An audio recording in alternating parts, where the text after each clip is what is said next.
Om Swastiastu.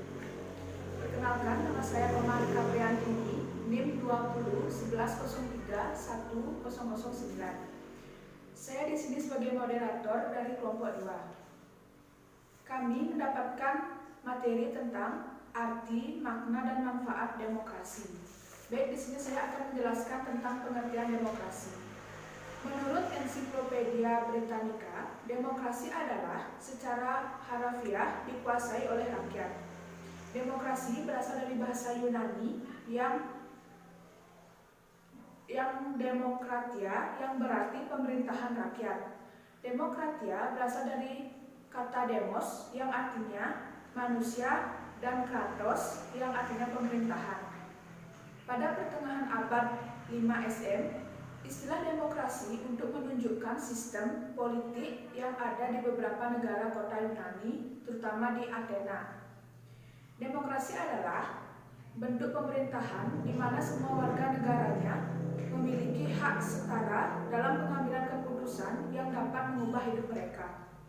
Demokrasi mengizinkan warga negara berpartisipasi baik secara langsung atau melalui perwakilan dalam perumusan, pengembangan, dan pembuatan hukum. Demokrasi mencakup kondisi sosial, ekonomi, dan budaya yang memungkinkan adanya praktik kebebasan politik secara bebas dan setara. Demokrasi juga merupakan seperangkat gagasan dan prinsip tentang kebebasan beserta praktik dan prosedurnya. Demokrasi mengandung makna penghargaan terhadap rakyat dan martabat manusia. Baik, materi selanjutnya yaitu pengertian menurut demokrasi para ahli akan dilakukan oleh teman saya. Om Swastiastu. Nama saya Komang Dewi Widyastuti dengan NIM 20 11 03 1008 akan melanjutkan materi tentang pengertian demokrasi menurut para ahli. Yang pertama ada Abraham Lincoln, yaitu demokrasi adalah sistem pemerintahan yang diselenggarakan dari rakyat, oleh rakyat, dan untuk rakyat. Yang kedua ada Carlos Castillo, yaitu demokrasi adalah sistem sosial dan politik pemerintahan diri dengan kekuasaan pemerintah yang dibatasi hukum dan kebiasaan untuk melindungi hak-hak orang warga negara. Yang ketiga ada John L. Esposito. Demokrasi pada dasarnya adalah kekuasaan dari dan untuk rakyat. Yang keempat ada Hans Kelsen. Demokrasi adalah pemerintahan oleh rakyat dan untuk rakyat. Yang melaksanakan kekuasaan negara ialah wakil-wakil rakyat yang terpilih. Yang kelima ada Sidney Hope. Demokrasi adalah bentuk pemerintahan di mana keputusan-keputusan pemerintah yang penting secara langsung atau tidak didasarkan pada kesepakatan mayoritas yang diberikan secara bebas dari rakyat dewasa. Yang keenam ada C.F. Strong. Demokrasi adalah suatu sistem pemerintahan di mana mayoritas anggota dewan dari masyarakat ikut serta dalam politik atas dasar sistem perwakilan yang menjamin pemerintahan akhirnya mempertanggungjawabkan tindakan-tindakannya pada mayoritas tersebut. Yang ketujuh ada Henry B. Mayo. Kebijaksanaan umum ditentukan atas dasar mayoritas oleh wakil-wakil yang diawasi secara efektif oleh rakyat dalam pemilihan-pemilihan yang didasarkan pada prinsip kesamaan politik dan diselenggarakan dalam susunan di mana terjadi kebebasan politik. Dan yang terakhir ada Mariam. Demokrasi adalah didefinisikan sebagai pemerintahan oleh rakyat, khususnya oleh mayoritas. Pemerintahan di mana kekuasaan tertinggi tetap pada rakyat dan dilakukan oleh mereka baik langsung maupun tidak langsung. Sekian dari saya. Materi selanjutnya akan dibawakan oleh teman saya, yaitu dengan materi makna demokrasi. Perkenalkan, nama saya Nikade Ariase, NIM 20110310115. Nah, di sini saya akan melanjutkan materi yaitu mengenai makna demokrasi. Seperti yang sudah dijelaskan oleh teman saya tadi, bahwa demokrasi berarti pemerintahan rakyat atau kekuasaan rakyat. Dari definisi tersebut, dapat ditarik kesimpulan bahwa makna demokrasi yaitu yang pertama, cara atau instrumen yang ditunjukkan sebagai upaya perwujudan terhadap kesejahteraan rakyat. Yang kedua yaitu pemersatu negara majemuk. Seperti yang kita ketahui bahwa negara Indonesia adalah negara yang terdiri dari berbagai budaya dan adat istiadat. Kemajemukan tersebut perlu disatukan agar tercapai tujuan hidup bernegara.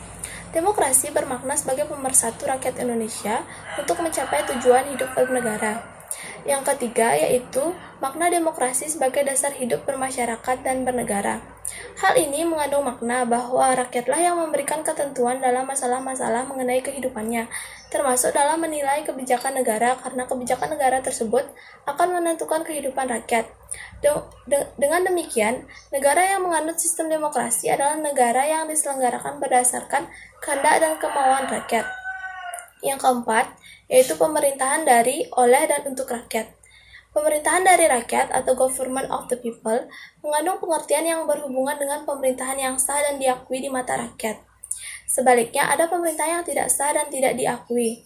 Pemerintahan yang diakui adalah pemerintahan yang mendapat dukungan dan pengakuan dari rakyat. Pentingnya pengakuan dan dukungan bagi suatu pemerintahan adalah pemerintah dapat menjalankan roda birokrasi dan program-programnya. Pemerintahan oleh rakyat atau government by the people. Pemerintahan oleh rakyat berarti bahwa suatu pemerintahan menjalankan kekuasaan atas nama rakyat, bukan atas dorongan sendiri. Pengawasan dilakukan oleh rakyat baik secara langsung oleh rakyat maupun secara tidak langsung yaitu melalui DPR. Pemerintahan untuk rakyat atau government for the people mengandung pengertian bahwa kekuasaan yang diberikan oleh rakyat kepada pemerintah dijalankan untuk kepentingan rakyat. Pemerintah diharuskan menjamin adanya kebebasan seluas-luasnya. Baik, jadi sekian materi yang bisa saya sampaikan mengenai makna demokrasi. Bila terdapat kesalahan, saya mohon maaf. Dan untuk materi selanjutnya, yaitu mengenai manfaat demokrasi, akan dilanjutkan oleh teman saya. Om Swastiastu. Di sini saya akan menjelaskan tentang manfaat demokrasi.